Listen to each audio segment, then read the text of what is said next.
નવસારી જિલ્લાના વેસમા રોડ પર આવેલ વાડા ગામમાં ડામર મિક્સર પ્લાન્ટના કારણે સર્જાતા ભયજનક પ્રદૂષણ રોકવા બાબતે નવસારી જિલ્લા કલેક્ટરને લેખિત રજૂઆત કરવામાં આવી।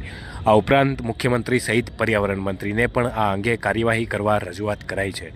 રજૂઆત મુજબ મૌખિક રજૂઆતો કરવા છતાં કોઈ નક્કર કાર્યવાહી કરવામાં આવી નથી। આ ડામર મિક્સર પ્લાન્ટના કારણે સ્થાનિકોમાં બીમારીઓનો ભય સતાવી રહ્યો છે।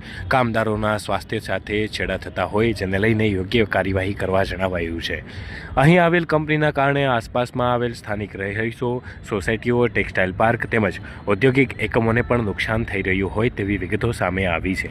ત્યારે આ બાબતે ઉચ્ચ અધિકારીઓ સહિત ગુજરાત પ્રદૂષણ નિયંત્રણ બોર્ડ તેમજ રાજ્યના મંત્રીશ્રી સમક્ષ પણ કાયદેસરની કાર્યવાહી કરવામાં આવે તેવી માંગ કરાઈ છે।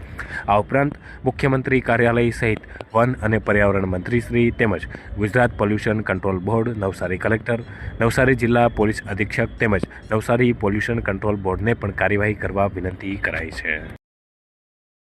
અમે અહીંયા બોરોલીમાં રહીએ છીએ, હાલીમાં વિલામાં। અહીંયા સામે ધૂળ બહુ કપચીનો પ્લાન્ટ આવ્યો છે ને અમને બહુ તકલીફ થાય છે। ગાય ધૂળ ઉડે છે, બચ્ચાઓની શરદી ખાંસી થાય છે અને બહુ તકલીફ છે।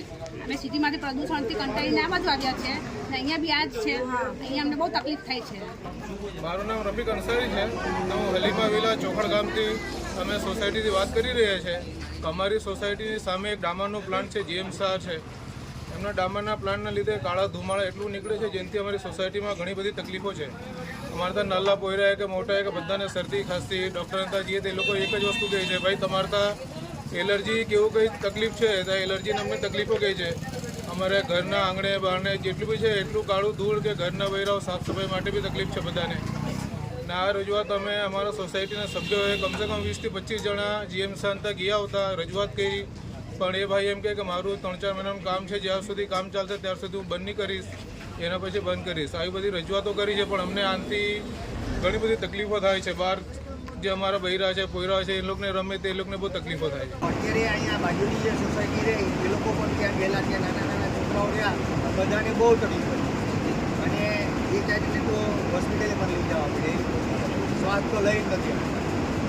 અને સવારમાં તમે મોઢું જોવો અડધી કલાકમાં તો તમે એટલું પ્રદૂષણ થઈ જાય, મોઢા ઉપર પણ એટલું